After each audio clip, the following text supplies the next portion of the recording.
This is Ellen Dennard. Now here's Diane. Welcome to Where Are They Now? My special guest tonight is renowned Alan Dennard. You all have to just really understand who this young man is. I was just blown away with all the things that I have read about you. It's just phenomenal. So we're going to jump right in. We want to know about where you were, where are you now? And that's what we're going to be talking about this evening. So tell me a little bit about where you're from. I'm from Detroit, Michigan. I was born on the east side of Detroit. This is where I've been based ever since I've been born. Now I'm just really trying to refine my craft, seeing where this musical journey and all these experiences take me. What school did you attend? High school or college? No, I got to go back to junior high or elementary. That you got started way back. It was an elementary school? It was elementary school. What was that you started this phenomenal career in? It was called John Trix Elementary School. I think they closed down. It was my neighborhood school on the east side. I started in 4th grade. My music director, Edward Gooch, he started me off. Then from there, I went to middle school at Duke Ellington Conservatory, also on the east side. Met a lot of great friends and instructors there. From there, I went to the Detroit School of Arts in Midtown Detroit. And that is the only high school conservatory in Detroit. So it was really special for me to be there. And for college, I went to the University of Michigan, Ann Arbor. That was a crazy experience. I had a lot of amazing mentors and directors that really taught me how to become a professional musician and an artist as well. It was a great experience. Is the trumpet the only instrument that you've ever played? I also play the piano. I use the piano to compose my music. I dabble a little with the drums every now and then, because I just always wanted to play the drums. Really, the trumpet and piano are my two main instruments. Now, we talked a little bit about your elementary school, but how old were you when you touched that horn? I was 9 years old when I first touched it. To be totally honest, the instrument I wanted to play at first was the trombone, but my school didn't have enough trombones. I saw the trumpet and I was like, it looks light, doesn't look that heavy, and it looks kind of cool. And a couple of my friends are playing it, so I'm gonna just play the trumpet. That's how that started. Aren't you glad you did? Yeah, the trumpet is way more in demand than the trombone. So that was a blessing in disguise. You just didn't know it at the time.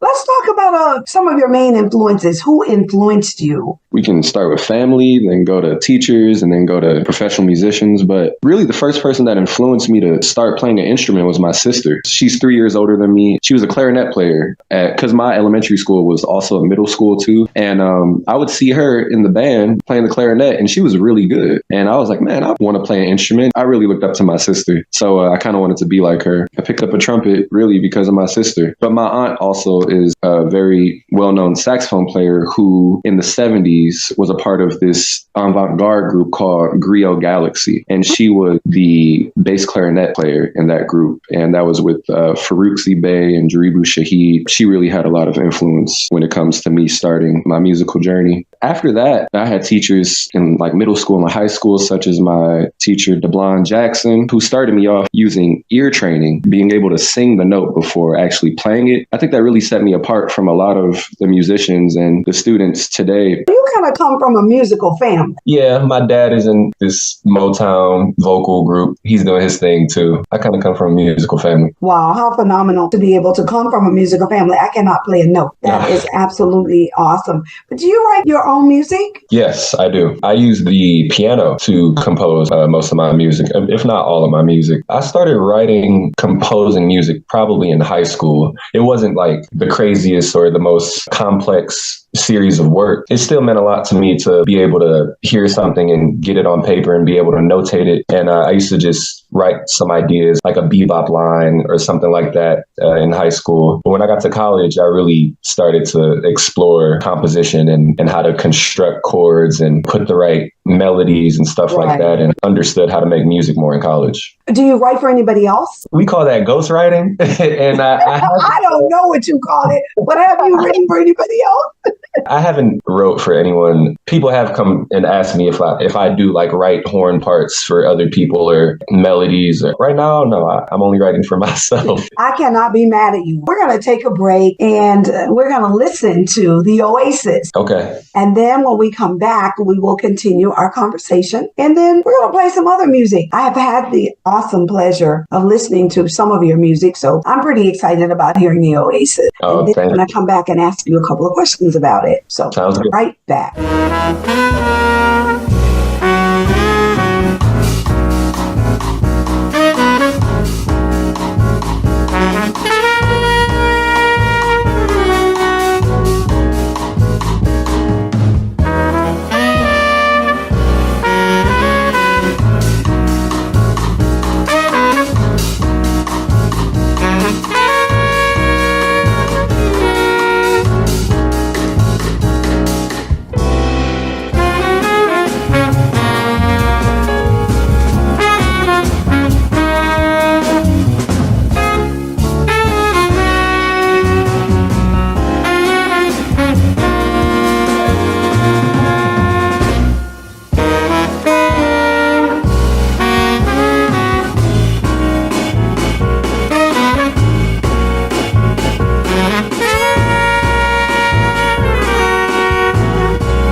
Welcome back to Where Are They Now with my special guest, Mr. Alan Dennard. So let me ask you, where did Oasis come from? What inspired Oasis? When I graduated college, I was kind of lost and I didn't really know if I wanted to pursue a professional music career. You know, even though I graduated from college with a jazz studies degree, after college, I didn't want to jump right into the professional musician world and stuff. And I wanted time for myself to think about if I wanted to do that. The Oasis was my parents' place, actually, where I had the time and the solitude to think about what I wanted the next step to be. I really love them for letting me just be in their space and giving me the time and the opportunity to just, they weren't overbearing either. Also, they were working. So I had the house to myself. I was like, oh, this is great. Like I can just think and maybe compose. Right. Yeah, the Oasis was my parents' place. Oh, okay. So that's where you got that song from. When do you think you're most inspired to write? Or is it just all the time? When? Like what point in my life was I most inspired to write? Walking, jogging, showering. I've had people that tell me it's just different times that they're to grab a tune. It just pops in their head and they have to run and go put it down on paper. When do you think you're at your best? Or is it all the time? I wouldn't say all the time. Who doesn't love singing in the shower, though? I will say that. I've done a couple times. Right before my recording session of Flashback, there was one song I actually changed around because I was singing it in the shower. And I was like, I think I want to do it like this right before the recording session. That was something. But honestly, I think I'm at my most creative state when I go through strife in my life, when there is some type of struggle or some type of impact, either negative or positive. It could be sad, it could be conflicting, anything like that. But I've been through a lot. You know, I won't get into details. I mean, we've all been through a little something. Yeah, I think I'm my most creative. No, that's good. So let me ask you this. Do you have any new music coming out? I do, yes. Not many people know this because I haven't said anything to the world yet, but I'll let you know. I'm not just a jazz musician. I also dive into R&B, hip hop, and other genres of music. And classical. Yes. I started playing classical music, and that's when I realized I don't know if I can do this anymore. I remember I was playing a classical solo in my high school band.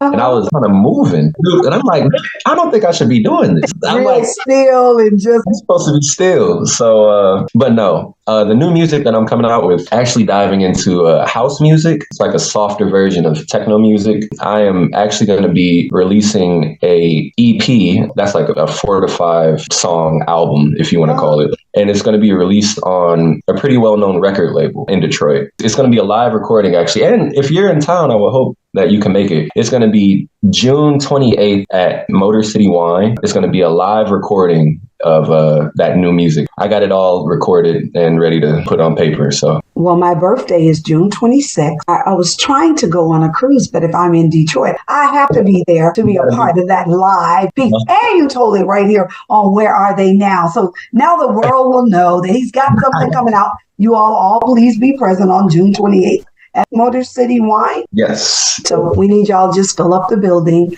as he releases his new song. I think the whole city's going to be out. Yes. Do you collaborate with others? Oh, yeah. I was actually yesterday in the studio with another great friend of mine and also a great musician, Kassan Belgrave, who is the son of the great Marcus Belgrave. And he is about to release an album. Detroit is a very collaborative city. You know, we always hit each other up for our projects. And it's a community. I collaborate all the time with other people. That's good. Well, we're going to take another break and we're going to be playing Forgive and Forget. And we will be right back.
Welcome back to Where Are They Now with my special guest, Mr. Alan Dennard. Can you tell me a little bit about where did Forgive and Forget come from? That sounds like you were really in a particular place at that particular moment. Tell me what inspired Forgive and Forget. Yeah, this one has some. Forgive and Forget is about my father. I love him. We had an interesting relationship. And even though the song is titled Forgive and Forget, it's really hard to forget. But in my head, I'm like, all right, just forgive and forget. Just forgive and forget. Yeah, that song is about my father. I'm going to leave it at that because I'm not trying to. That's right. And you can leave it right there. But it's a bad jam. Father, you inspired him even in. He was still inspired to turn out something simply beautiful. So now you can put it behind you and keep it moving forward. So let me ask you this. If there was some advice that you could give to a young budding musician, what kind of advice would you give? I think one of the most important things when we trying to become a professional musician, an artist as well, is never let somebody tell you that you shouldn't be yourself. You should always bring your individuality to the table through your playing, through your composing, just be you. In college, it was kind of conflicting to do that because you have a lot of professors saying that you should sound a certain way or compose a certain way. I got to a certain point in college where I was like, I don't want to make music with these chords, or I don't want to play like a bebopper in this vein. Like, I want to be me. I want to be Alan Dennard. So any up and coming musician and artist that believe in yourself, and it's very cliche, but don't give up. Maybe you're trying to create an album and some of the songs that you want on that album aren't coming out of your brain like you want them to. Throw all those songs away and just not create an album. Or not try to get this big show that you've been trying to get for several years. There have been like venues that I've been trying to get in for years since I graduated. I'm just getting in the circuit of getting booked. I didn't give up. At least once a year, you're going to get an email from Alan Dennard. Like, oh. I'm not mad. The night that you walked into the pub, T. Pablo said, that's Alan Dennard, one of the baddest trumpet players in the country. I was like, oh, I got to take my picture with him. Little did I know that I would get an opportunity to interview you on Where Are They Now? Would have never even thought about it. But I tell you, I've been listening to your music and you are Awesome. You're a bad young man. And look, my hat's off to you. Let's talk a little bit about some of the things you have coming up so people can show up and be present in that space with you. As you know, this weekend I'm playing at Cliff Bell's. I have 3 nights there, March 22nd through the 24th. Next month, I'm playing at the Dirty Dog Jazz Cafe in Grosse Pointe, Michigan. That is April 18th through the 20th. I haven't really been trying to book that many shows because I'm trying to make this music for this album, and I've been plotting. Yeah, those 2 shows I got coming up, and June 28th is Motor City Wine for the album release. I'm going to be at the show on the 22nd. I think that's Friday. Yes. I'm going to come to the show on Friday. I look forward to seeing you. Don't act like you don't know me when you see me. I'll give you a big old hug. Come on. Thank you so much. People want to reach out to you. How can they do that? Reach out to me. Okay, I'll just give all my handles out. My Facebook is just my name, Alan Dennard, ALLENDENNARD. My Instagram, I used to be a rapper. You didn't tell me that part. You tell people that part, you know. My Instagram is AL_KKAY and just 313. When I hear somebody call me Al K, I'm just like, they know you. I don't really use Twitter like that. My website is www.alandennard.com. Yeah, those are the main contacts. I'm not going to give y'all my number. So don't be calling me everybody in the world. So do you have children? You're married? No kids. I am in a serious relationship right now, yes. Are the bells somewhere ringing? Jesus, wedding bells. No, that's okay. You can just be in your serious relationship. I am not opposed to marriage at all. Well, I want to thank you for allowing me to do this interview with you tonight. I am so looking forward to seeing you on Friday night, live and in living color. I'm excited about the concert on Friday night. So all of you all out there, Cliff Bell, Friday, Saturday, and Sunday night, you'll get an opportunity to hear this phenomenal composer, recording artist, band leader, and activist. All of those things rolled up into one. See, I've been reading about you. All right. Well, again, I want to just thank you for being a guest with us tonight. Of course. On Where Are They Now? And now we know where you are. We know where to find you this weekend. We know where to find you April 18th through the 20th. Dirty Dog Jazz Cafe. And then June 28th. Motor City Wine. So thanks again. I look forward to seeing you soon. I'll see you on Friday night. Yep. I will see you. Thank you so much. Thank you, guys. You are so welcome, darling. Bye-bye.